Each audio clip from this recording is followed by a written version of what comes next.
Today on Lawyers Rising. Is this actually the practice of law, or is it something else? What to do if you have career anxiety about practicing law.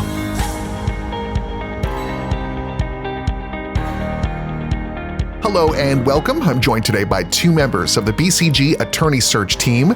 Brie Mills is recruiting manager, and Harrison Barnes is the founder and CEO. Hello to you both.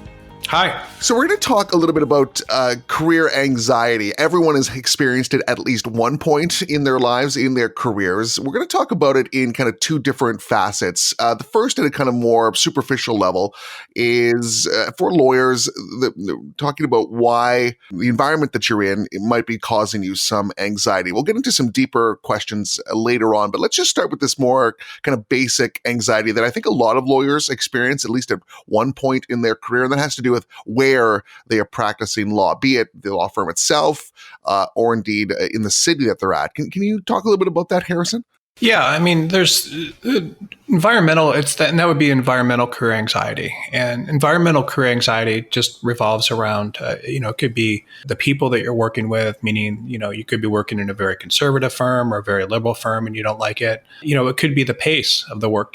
Maybe you don't want to work in a law firm and maybe something that's the government might work better for you. Or, maybe you don't believe in, I spoke to an attorney yesterday, an environmental attorney, and I was talking to her and, she doesn't want to work in a law firm. She wants to work for something like, the Sierra Club or someone that, is helping the environment and not defending it. And so, people just have different types of environments that work for them.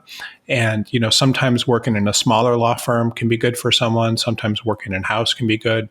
It all just depends on, what's important to an individual attorney and what their goals are. But the environmental career anxiety, it's very important to understand if that's what your issue is, because you can be, unhappy practicing law, and it may just be because of the environment you're in. And if you change environments, you'll be happier. It's not necessarily the practice of law that makes you unhappy. It's the environment. And so it's important to understand if your issue is environmental or something deeper. Well, let's get into that then, talking about career anxiety when it goes deeper, whether it goes to, deciding if you actually should be in law or not, and kind of getting the right information to be able to make a clear decision. This is a really huge issue. And Harrison, I think you mentioned in the article that we'll attach to the show notes that almost every lawyer kind of experiences this at one point or another, but you need to kind of correctly identify what really is the source of your anxiety. And indeed, if it goes to something so deep as whether you should or should not actually be practicing law, especially when you're in a very stressful situation, it can be kind of hard to see kind of the forest from the trees. Can you talk a little bit more about that, about how you can kind of get a clear sense of and a clear understanding of why you may be feeling some anxiety about where you're working? Yeah, I mean, I'll just tell you when I started practicing law. I mean, I'd been a contractor before I started practicing law, where I was outside all day and actually doing asphalt contracting, which was just a ton of fun because you're just meeting all these people. The earnings, when you're younger, you can actually make a lot more money than an attorney, when you're young, doing it, and a starting attorney. And it was a lot of fun. I enjoyed it. I mean, there were things about that career, obviously, that wouldn't be fulfilling. But, for me, when I was, in my 20s, the idea of sitting behind a desk all day and, just for, 12, 14 hours at a time and, working for people that were very unhappy and stressed out, it just didn't do it for me. But there were things I liked about it. And, now at my age, when I don't think I'd want to be outside working on asphalt all day, I would probably enjoy practicing law more, but I certainly didn't when I was younger. But I think the point is about the real career anxiety is there's certain people that know that they shouldn't be practicing law or they shouldn't be working in a law firm because, you need to get very excited about, details and making sure that things are right. You need to get very excited about, representing people's interest and caring about them. I know of an attorney actually at a law firm that was representing me recently. And she'd turn in these papers for these things and they would have, misstatements and typos and they were very careless and you could tell they were rushed. And I said something to her like the first couple times it happened, And then pretty soon the partner that she was working under came to me and just said, she just doesn't care about the work, and I let her go. And that's someone, if you don't care about the clients, you don't care about the work and the quality, and it doesn't get you excited, putting together very good quality work, and you're just thinking about doing something else, meaning, starting a business or even starting a family just other things are just occupying your time and your thought processes, then you probably shouldn't be, practicing law. There's probably something else that gets you excited. One thing that I found that's very interesting is, almost everybody has a gift for something. They have a talent and drive to do something. And that could be, in my case, it was asphalt, which is just crazy. But, when I was younger, but, it could be something. And so if you have a drive to do something, then that's really, where your energy should be going into. And there are people that have a natural drive to practice law. And I didn't. I had an interesting experience when I was in law school where I was in this class of about, 20 kids. And I turned in the first exam in the class and I got the second highest score. And then we were working on a big project. And this is the professor actually became a pretty important person in the State Department. And he'd gone to Yale Law School and was very smart. And one day I was in there talking to him about this project, and I thought I was doing really well. I was getting a great grade in his class, and I was, had a great job lined up for when I graduated, and I was doing a federal clerkship, and I was on law review. And so I thought I was doing really well. And he said, he said something like, it's obvious you're never going to, practice law very long. So you should really, think about what you're good at and try something else. And I was really taken back by that. And, I said, what do you mean? And he said, well, if you look at all these kids, like watch them in the library and watch them, running around and kind of what excites them. And they're all excited about details and they're going to be happy. They're not trying to do something. They're not interested in other things like you are. And just because you can get good grades doesn't mean you'll be a good lawyer. So he just saw something and he was completely right. And at the time I was very angry with him. And, but I sent him an email like 3 or 4 years ago saying, I couldn't believe you were so right about this. So, the point is that, if you're not fit for practicing law, then you shouldn't be doing it. And if it's something that's not going to make you happy, then you shouldn't be doing it. And you'll kind of know deep down. I mean, I think that, Brie can speak to this and she may have had similar feelings, but if it's just something that doesn't get you excited and you think another job should, then you really should do something else right away. Brie, how can you decide if you're not passionate about law writ large, or if you're just not passionate about the particular part of the law that you're working in at the moment? If you know what I mean? Like, are you just unhappy with the place that you're working at, the kind of work you're doing, or are you just not fit to be a lawyer at all? If people are struggling with that question, how can they best figure it out? Do you want to take back control of your legal career? We have a solution for you. Harrison Barnes, the #1 legal recruiter with over 20 years of experience, hosts weekly webinars followed by live Q&A sessions every Wednesday at 10 a.m. Pacific, 1 p.m. Eastern. These webinars are packed with helpful information that you can use to advance your legal career. Best of all, after each webinar, Harrison stays for as long as needed in order to answer every question. Webinars take place on Zoom, and you can join the next webinar by using the Zoom ID. The Zoom ID for this webinar is 868-9816-5944. Again, that Zoom ID is 868-9816-5944. You can also find more information by going to coaching.oar.com.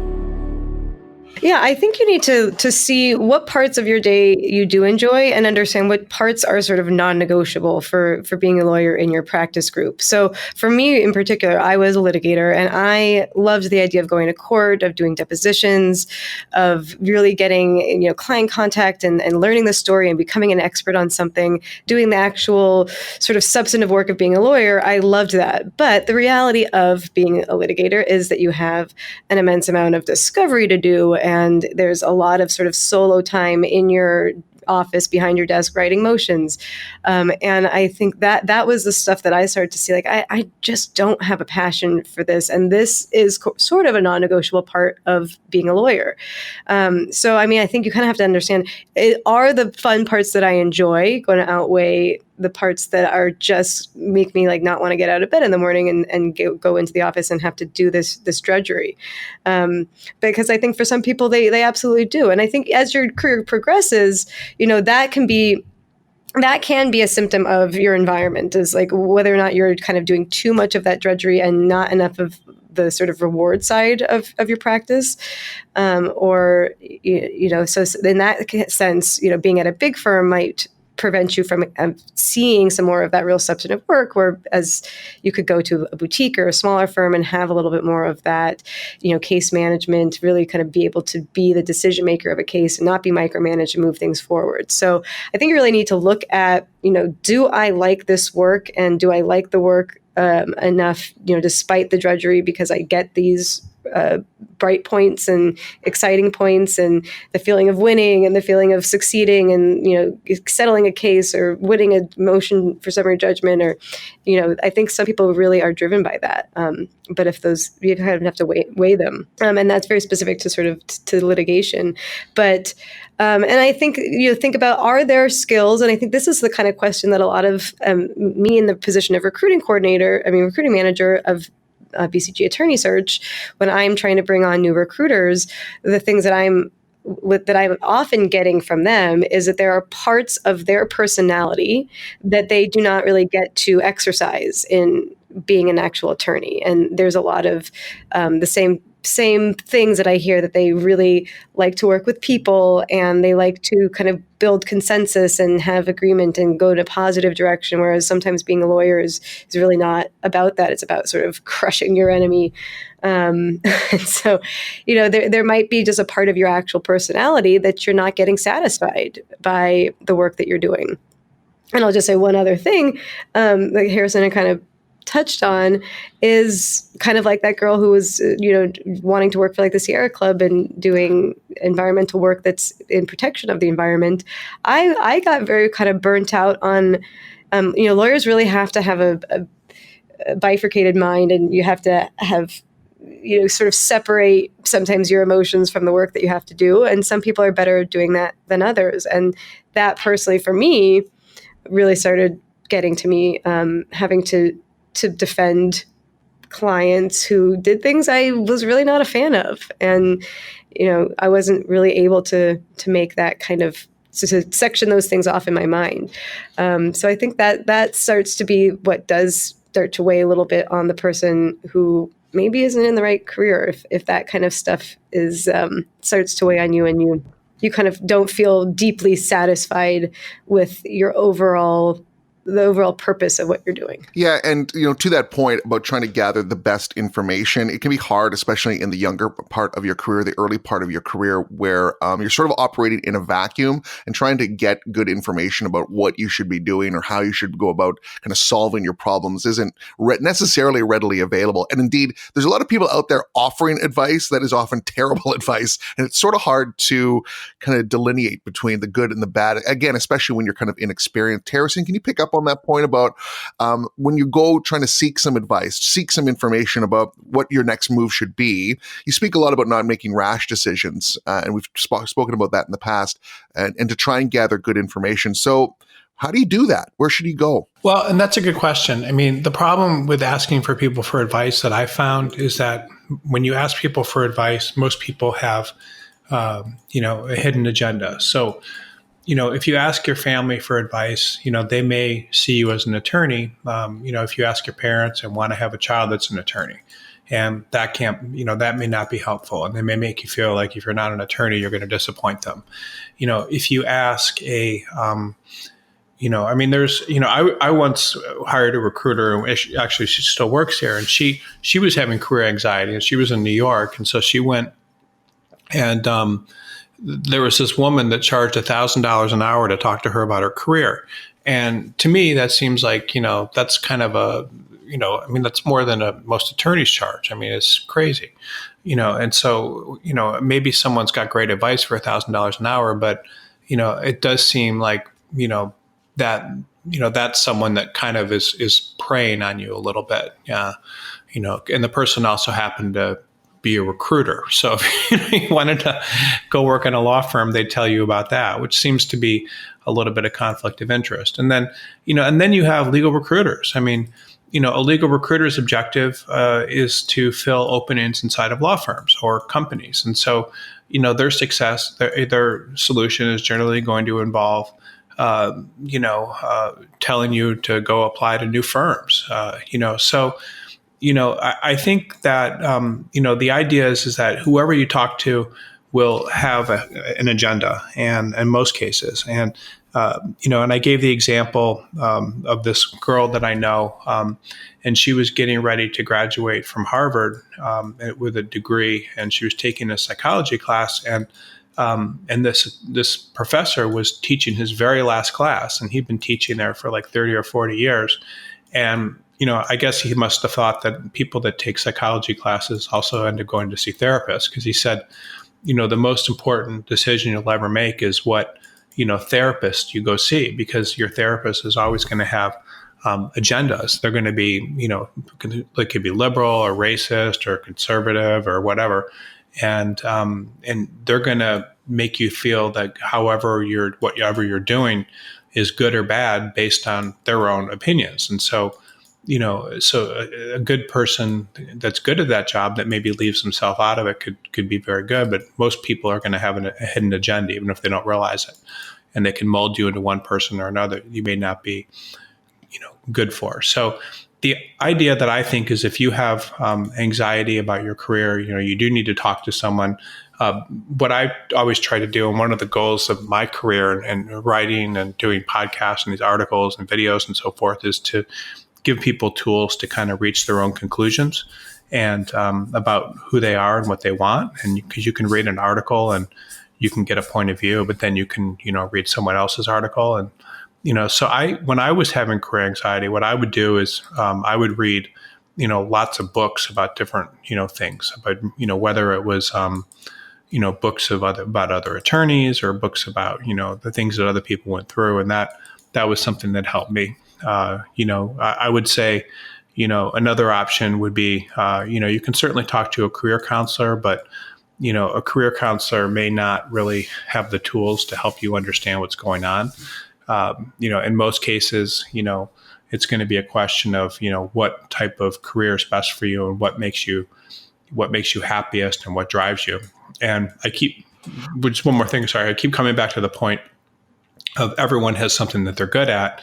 And I think they really do. I mean, everyone has something, that they're good at and comes natural to them. I mean, it could be something as simple as, I don't know, pottery or something. I mean, I don't know, but I mean, everyone has something. And so to find whatever that is and to draw that out and develop it, if it's not practicing law, then, you're probably better off putting your effort into something like that than something you're not going to be happy doing. Yeah, I want to focus on that point about getting quality information as it relates to career counseling or indeed other placement agencies. Again, you've spoken about this in the past about how when you were thinking about making a transition in your legal career, you just found like the quality of career counselors, other placement agencies were really, really low. And I know you really pride yourself on BCG Search and the quality of information and the quality of contacts that you've been able to develop over the years. And can we kind of compare and contrast that with sort of the bad career counselors, the bad placement agencies out there? Just to give, obviously a plug for the business, but also to give people information about how you can compare and understand what's good and what's bad when you're going out there trying to get some help from either a counselor or a placement agency. Do you know the secrets to getting your dream legal job? We do. And one of the best things you can do is apply to jobs that fly under the radar. Applying to openings with very little competition means you stand a much higher chance of getting hired. But how do you find openings like that? For starters, you're not going to find them on major job boards, because these jobs are usually only advertised on companies' websites and in small regional publications. That is why we created Law Crossing, the most comprehensive database of legal jobs in the world. We have a team of people constantly working to find every single legal job out there. Unlike other job boards, which only lists jobs that companies pay to post. We include every legal job we can find in order to maximize your chances of finding a job. So, what are you waiting for? Head over to www.lawcrossing.com to find your dream legal job today. Well, yeah, and so the problem with the business is that it's a commission driven business, and so recruiters are motivated by trying to make placements and that sort of thing. So that's what kind of creates the problems, and then and because there's no no way to tell that. I mean, it's kind of like you could meet someone in a bar and you don't know if they have good intentions or bad intentions, and you don't know anything about them. And it's sort of like that with recruiters. And so one of the things that our recruiters try to do is we try to get out there and demonstrate that we have a lot of jobs, that we have a lot of knowledge of the market, and really take it seriously. One of the things about our placement firm that makes us a little bit different is that the recruiters that are working here with no, that are attorneys are all people that when we encounter them, we believe that we could place, and place them in good firms. And so that, for one thing, means they're not coming into recruiting because they can't get a position in a major law firm. These are all people that can get work, jobs in major law firms. Even, the manager, Brie, is the same. I mean, everybody here could get a job in a major law firm if they wanted to when we first started talking to them about working for us. And so what that means is that these are not people that have been cast out of the law firm world. They're not people that don't have the qualifications to work in law firms, and they're people that have made a conscious decision to turn their very highly skilled and incredible pedigrees to doing what we do. I mean, the majority of our recruiters actually went to Ivy League law schools. I certainly didn't, but but the majority of them did, and the majority of them did very, very well there. Most of them are very self-motivated, did exceptionally well in college. Which is, you can go to and just have all around a lot of substance, and so. We don't run a sales organization, and for that reason, our company is a lot, different than competitors. It's, something that, you normally do not, find in this business. I mean, it's, we're not trying to be the biggest. We're just trying to be the best and really do a lot with quality. And, and I guess the final thing is that the way our company's set up is we have, the majority of our employees, and we have over 150, are people that are in charge of gathering jobs, of, finding information, of developing patterns and so forth. And so it's just different. This is not like a kitchen table game. I mean, this is a very serious, business where, we're talking about, tens of thousands of dollars a day just to keep the doors open. I mean, it's not like anything out there, and it's not, we're not just trying to place people in the biggest firms. We can place them in every type of firm, and it's a passion. It's just a different type of company. Yeah, and I do think it kind of comes back to getting the right advice. That I think our recruiters are going to be in a much better position from a perspective of having perspective and having a breadth of knowledge of the legal market. I mean, somebody who's working in one firm, they've only ever worked in one firm, they think this is what law firm life is like. It can be very difficult to get out of that myopic point of view and really get a full perspective of what the possibilities are out there. This is the career of our recruiters who work here, and they have talked to people at all sorts of firms coming from all sorts of backgrounds, and they're gathering intel and expertise and market knowledge from every single one of the candidates that they talk to. So they have, sort of put the spider web out there and slowly grow their understanding of what are all the different types of places to practice and what are the realities of different firms, and getting all that information that you would just never be able to gather on your own. So as far as getting good advice and like a full scope of advice about what your possibilities are and how your life might be different, that is the place to start for sure. When BCG Search brings on new clients, when you bring on lawyers that are looking to make a transition in their career, I'm interested about the conversation you have with them so that you yourselves can figure out whether or not this person is looking for something different inside the law, or maybe, I mean, for example, have you ever said to someone, maybe this isn't for you anymore? I'm just curious about that kind of conversation that you have to be able to kind of glean those details from an individual to know where best to place them, or if indeed they should be placed. Well, I think part of that comes down to our initial conversation that we have with the candidates. And really, we do kind of take a lot of my recruiters I know take a very kind of therapeutic approach to it and try to really understand what is it that you do or don't like about where you are. So, I mean, a lot of this does end up being a little bit of armchair psychology and understanding, like, is it a fit issue? Is it, is it the work that you're doing? Is it the people that you're working with? So we kind of try to walk the candidate through things that they might not have really sat back and thought about themselves in a real way, to understand, why it is that they're looking to move. I mean, sometimes it's very straightforward as to why they're looking to move, like the work is slowing down, or, potentially they're getting counseled out, and it can be a very kind of straightforward. The discussion of whether or not the law is the right thing for them doesn't always come up. But what we try to do is get those touch points of understanding what is it they're looking for, what do they want, and we kind of use that as a chorus to come back to, like, over the course of their search, like, this is what you said you wanted, from kind of a big picture perspective of where you want you to be in your life and your career and in your happiness level, and here are the sort of the things that we are aiming at to kind of get you there, and keep them on track with that, and be able to formulate our search parameters and the kinds of things that we're targeting for them based on really the real heart of what they told us. So kind of helping clarify for them what it is they're looking for, I think, is a big part of what we're able to do. In a way that they might just not have done themselves. And it goes to the quality of information that we were talking about before. The fact that you folks have worked with so many lawyers in so many different practice areas, you can kind of give them maybe a broader perspective than they haven't experienced in their careers thus far, especially if they were kind of, as you talked about, the kind of the myopia that sets in when you're in just one practice group at one law firm. You can't see the forest from the tree. So just being able to talk to somebody that is lots of experience with lots of different people in lots of different practice areas has to be hugely beneficial and clarifying, I think, for a lot of people. Well, yeah. And then one thing that we do that I think, this is just kind of in the, the DNA of the company when it started, is we only, our recruiters only work with people in certain geographic areas. So they'll, so they become very familiar. So they won't work over the whole country. They'll only work in one geographic area.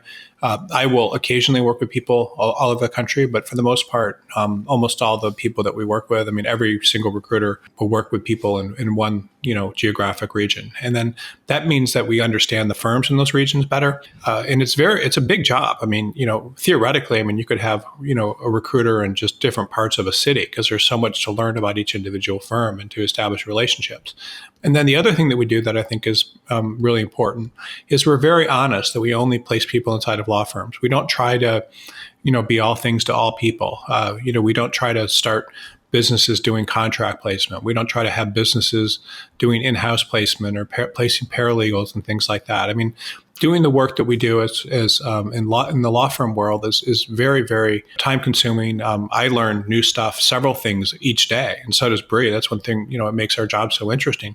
So there's just so much depth to this. And what that means is when someone comes to us, instead of like an approach that makes no sense, we get people jobs all the time. Our recruiters, our company makes placements every day, and competing firms, they just don't. It's just a different model. And we're also a legal placement firm, which means, we're not just calling people on the phone and then trying to throw them into a law firm. In most instances, the people that we work with, come to us, or, we tell them they could be a good fit for something, or, or we tell them through an article, for example, that, this practice area is doing really well, and they may come to us. But, for the most part, people come to us, and then we place them as a legal placement firm, not as recruiters sending them off to one or two firms. When they come to us, we have a comprehensive understanding of the market. Do you want to grow your legal career?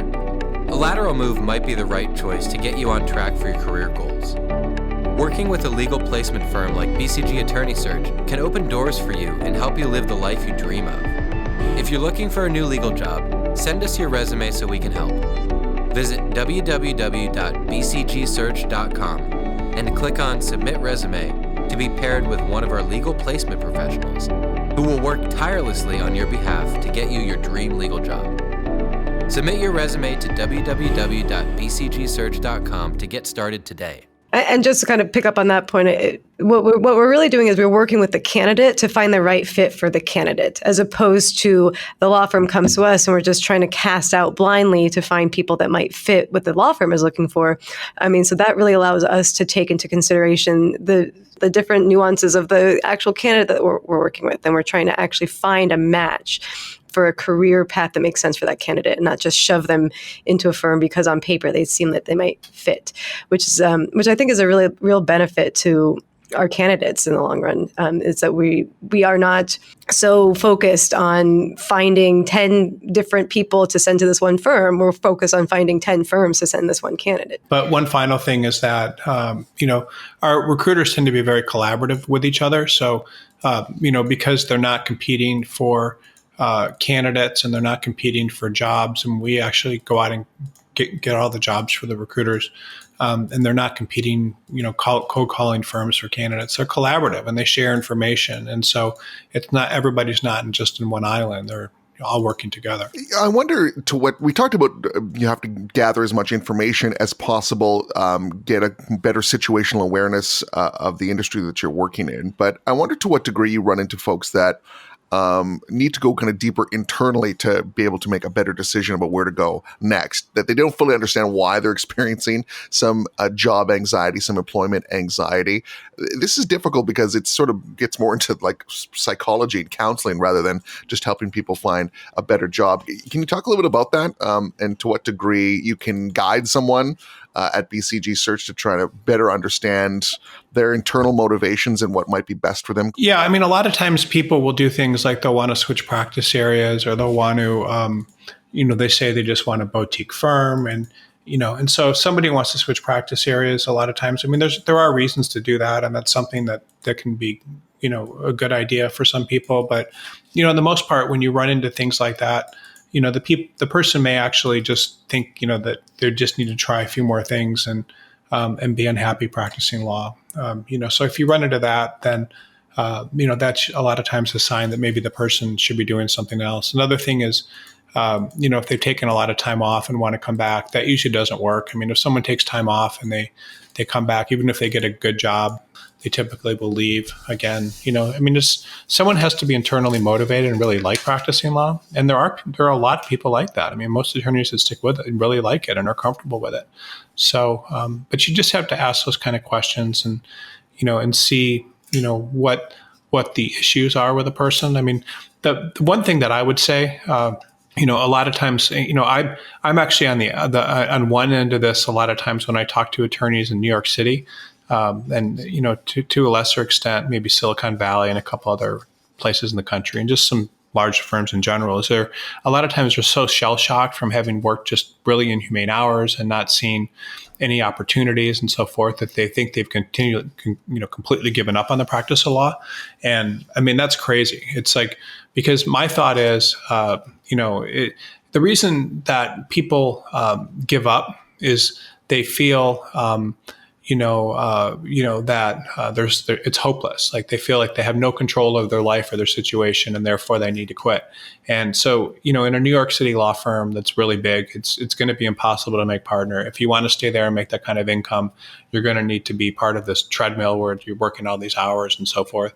And so people a lot of times will just give up and they'll think, I don't want to practice law anymore. And so that's actually something that I talk to people, and I talk to them and they really don't want to practice law. And then they're so hung up on prestige and things that they don't want to go to a smaller firm.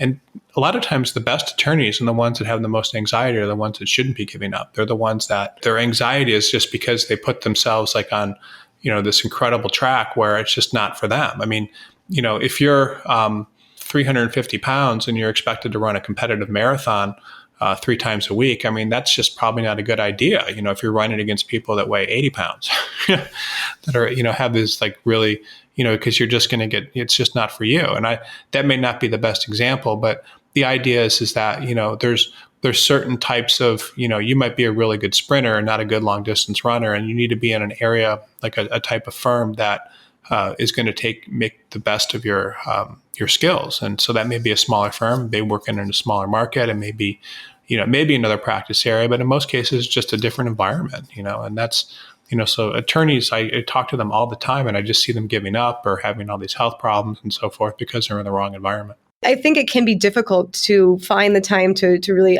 analyze yourself when you're sort of in the mix of all the stuff that's going on, and you're in the rat race of the law firm. So I think it really is taking the time to objectively analyze with a cool head as much as you can.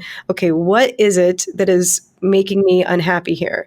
And kind of back to what I said in the beginning of this podcast, like, is this actually the practice of law, or is it something else? Is there a way for me to find some joy in the practice of law? And what do I need to do to figure out if that's a possibility? Because, I think I definitely gave up a little earlier than I should have. And it's funny because even my mom, sometimes your parents might be the person to understand you the best, because my mom knew at first I had not gotten into a big law firm when I was doing like on-campus interviewing. And my mom had sort of, of course, to make you feel better, like, I think this is actually for the best. I think you'd be better to be a big fish in a small pond. And I ended up getting that big law firm, and I succeeded at the firm, but I was not happy in the work there. And I think that my mom was absolutely right, that I would have probably done better at a smaller firm, at a place where I could, be a little bit more in charge and just have a little bit of a different sort of work life. And I did give up, and instead of changing environments and seeing if I could make it work somewhere else, I kind of just threw the whole thing out the window. And I do kind of regret that. So, I think maybe learn a lesson from me. It's I still sometimes miss, the practice of law in the way that I think I could have made it work for myself. So, I mean, understanding yourself, getting some real kind of insightful input from people who know you best and maybe know you better than yourself when it comes to stuff like this, because you might not be in the most objective state of mind to really analyze, what it is that you should be doing. Yeah, I think that's really good advice. And, I took a lot away from this conversation today, and I think people that tuned in did as well. Thanks for doing this. I appreciate you joining me, Brie Mills and Harrison Barnes. Thank you. That's all the time we have for this edition of the show. If you're an attorney looking to make a change, go to bcgsearch.com. We'll see you next time.